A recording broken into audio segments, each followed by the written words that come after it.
Battle of the Baitcasters, Part 2.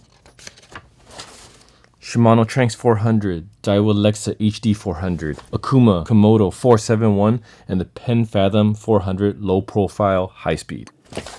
Thanks for watching part 1 of the series. We saw the Daiwa Lexa and all the iterations of it. Now we're going to take a look at all the other brands in the 400 series size. These are the more familiar brands that everyone's going to know, and they're going to decide on which brands they prefer best. Every single one has their own little differences, and it's kind of nice to see them all here in between in our hands, how they work and how they fish. I fished every single one of these except for this one. I haven't had a chance to put this one to use, but I did get to play with it and see how it works. Pretty nice features on this one. Starting off, we're going to take a look at the Shimano Tranx400, the high gear.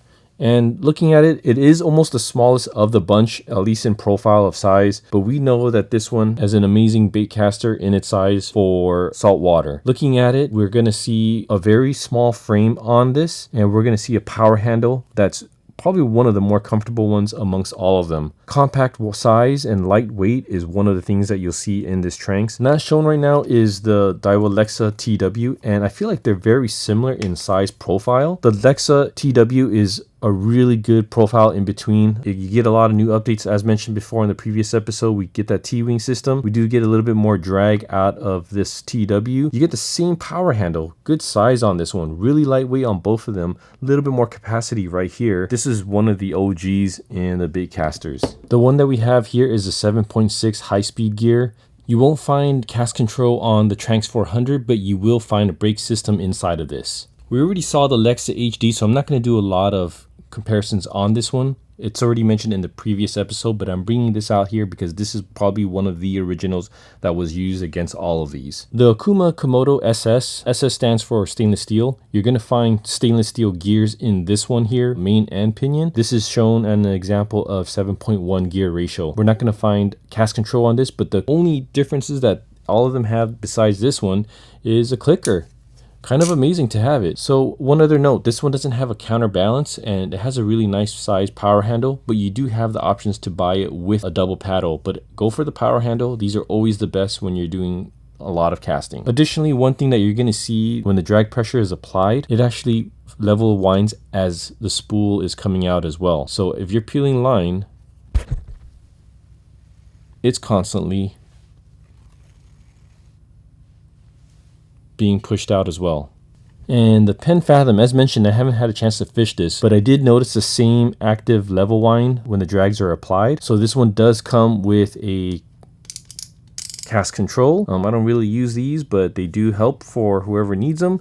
Lots of the components here, everything that we're seeing here is all aluminum, and that applies to every single one of this, including the side plate. So really nice materials on this Fathom. I'm seeing that the line capacity is a little bit more narrow versus the Komodo and the Lexa, but very similar to the Tranx so far. Only one that I noticed immediately on this one is this one has the smallest power handle knob. I mean, I'm talking about like 300, even 200 size. This definitely could have been a little bit bigger, but it is what it is. So these two do have the counterbalance, and then these two has the active level wind when line is coming out. So let's take a look at the inside of this. We got a few things to look at here. We got the Komodo, we got the Tranx, we got the lexa-hd, we have the Penn Fathom, and last but not least, I'm gonna bring it in here, which is the lexa-tw, because I really want to compare this one with the Tranx. HT100. This is what we find on their star drags and on their spinning reels. One little dog paw. And I think every single one so far we're going to find is the same thing. We know that we've seen it on the Lexa, all singles. And let's take a look at the drag stacks. 1, 2, 3. Okay, same thing that we've seen on the Lexa so far. Fathom, 48.5, 5.4. 34.7. Now for the Fathom drags, it has its own housing for the HT100. So you'll see these cutouts right here, and that allows this slot to sit in place and it won't shift. And that's because it has all these grooves on it. And that center groove is for the level wind gear. And we're gonna check the spool width of this. This is 27.9 diameter of it. It's gonna be as close as I can to the top because this one is a full spool. 43.8. So on the level wind parts, you're finding plastic on these. You're finding plastic up here, plastic, and one more plastic on the underside. And this is the part that matches to the drag. So as you're, remember, lines being taken away, the level line will follow along with it. And for the Komodo, the beefy size, stainless steel main gear, and that would match with our friend here, Daiwa Lexa. Between the two, as if they're from the same factory. I don't even know how it was made. Take a look at that. They are near identical. You're just seeing a little bit of color here is just from the grease that was on it. But even the drag washer and this thing, it looks like about the same diameter. 53.4, 6mm. If I got that right, the Lexa was like 53.2. And I know this is 6mm already. Just want to show to you, there is a total of same thing, 3 on the Komodo. Honestly, the material looks almost identical to that of the Lexa. Komodo drag fiber on the left, and Daiwa Lexa on the right. This one I did use, if you guys remember, my yellowtail that we caught on the Pride fishing trip this past summer. That was with this reel here. 44.2, 43.9 on the Lexa. All that's relevant unless it's the one that has the most contact. You're gonna need the washers to equate to that too as well to make use of all that full diameter. So like this one has a little bit less line, so I'm gonna measure it closer to the silver edge of the height. And that's about 42.1, 32.9. The Komodo, you know, we would think that all the parts was on the inside for the level line. It's actually on the reverse side of it. On this side of it, this is the part that's rolling. There's a gear on the spool. So as this spool pulls away, there's a gear right here, turns it inside of there, spins all these gears, spins the brass gear here, that allows a level line to go. And this is going in either direction. And I'm rolling forward for out. Rolling forward for out, and then pulling in line. Amazing ingenuity on the design of this. On this part, there's a plate cover that covers this, the clutch lever. These are composite materials that combine and mesh together for the pinion gear. But there is a plate cover that's made out of steel and holds it up, and along with this part right here. The level line inside, it's braced with a stainless steel plate. The drive shaft is braced and held in with the support right here. Really overall a nice design on this one, but really nice on the Komodo. Let's take a look at the Tranx. So aluminum side plate, single bearing on this side, anti-reverse, and a bearing for the pinion gear right here. Really small package, smaller main gear on this one in comparison to the Lexa, the Komodo. But here's the Fathom gear, about the same size, just smaller teeth, helical cuts.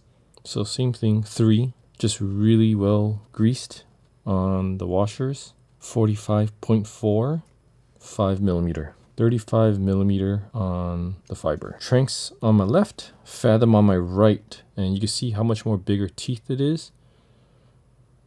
And this is the Lexa gear on the right, the TW versus the Tranx.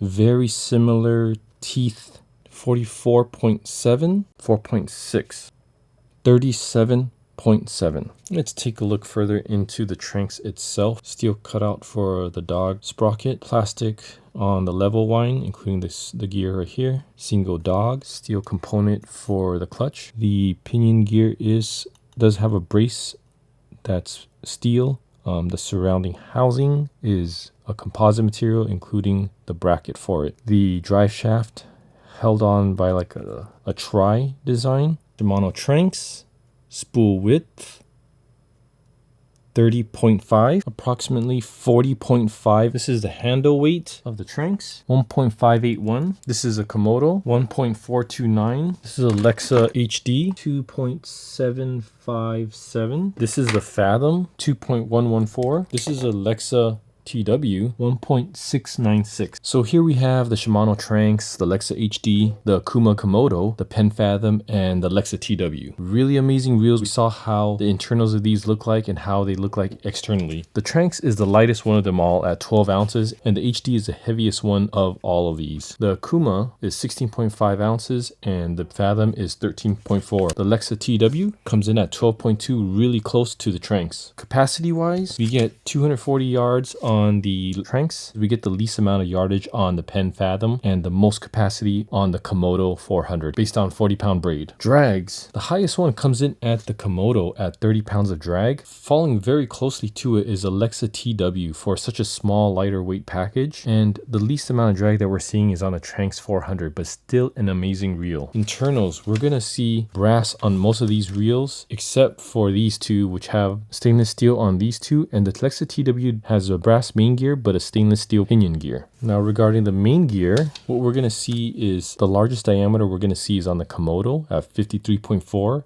and 6 millimeter width, and it's very close to the lexa-hd at 53.2, so they were almost nearly identical, just 0.2 millimeter differences on the diameter. The smallest one was on the lexa-tw at 44.8 millimeter. It's really tiny, really small, but we actually get closest to the max drag even with the strength of these gears.